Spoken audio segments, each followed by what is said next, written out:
Who killed the words, Murder Mystery Monologues? My name is Vanessa Rutherford, and I'm a transcriber for the Podunk Canyon Sheriff's Office. The details of the event I'm about to describe happened on the night of Wednesday, September 21st, 2021. I'm recording this right now because I fear my life is in danger, and I am more than confident that these transcriptions that I am to turn in tomorrow morning will be destroyed.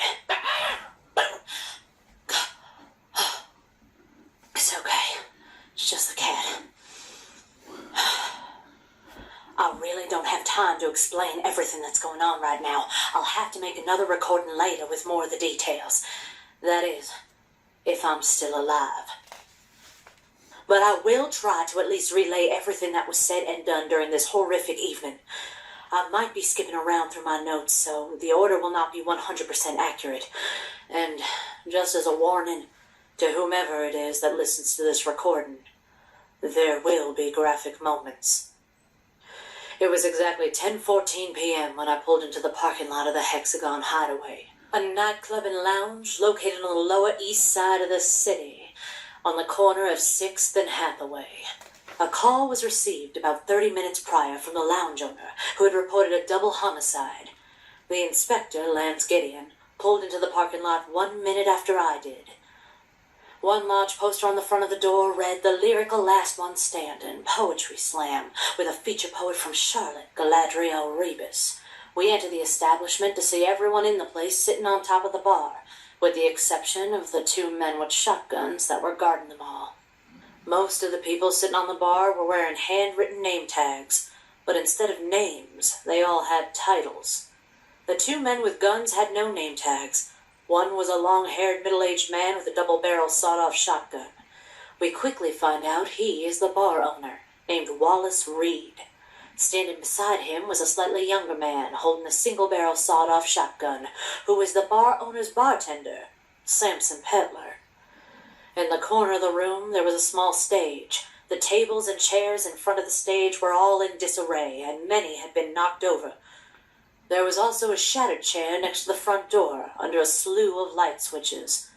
Inspector Gideon took the guns from Wallace and Sampson. The 3 of them had a short back and forth, and then the inspector had Wallace and Sampson join the others at the bar. Okay, I'll just be taking that, Mr. Reed. The name's Wallace Reed. No mister about it. And I'll also take this one as well. Thank you. I'm going to assume you have the proper paperwork for these, but don't worry, we can check on that later. I reckon y'all probably want to be spending more time looking at the bodies than worried about what I have in my belt. The dead bodies are over there, Wallace continued. I'll just be straightforward with this. Was it one of you 2 who killed them? Oh, hell no. I swear to God it wouldn't.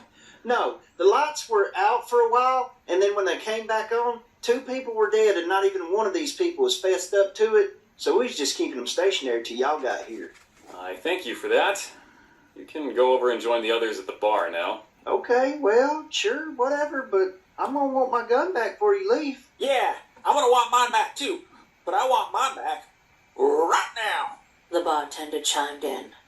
Just about this time, 6 other police officers entered the establishment with guns in hand. I'm sorry, I didn't get your name. It's Samson, and I'm serious. Yeah, well, why don't you take a seat there, Mr. Sampson? The inspector then went to examine the 2 dead bodies that were lying on the stage. The decor of the nightclub was very modern, with a cyberpunk-type feel, which just felt a bit odd because the club owner had an extremely southern conservative demeanor. Everything just seemed off right from the beginning. The inspector notices a man on the bar holding a tripod with a camera attached to the top of it. He asked the man if he had gotten any evidence on the recorder. He said he had the whole event recorded, up until the lights went out, and that he turned it off right before the murders happened. The inspector takes the camera from the guy and hands it to me. He said that he would watch it himself later, but if I could go through it and document the details as we waited for the forensics team. So, I sat over in the corner, propped up in the view screen, found the event of the night, and pushed play. The camera shot was only at the stage. Nothing else in the room was visible. A young woman, mid-20s, walks onto the stage and delicately removes the microphone from the stand, and then gives a little curtsy towards the mic stand before turning to the audience to speak.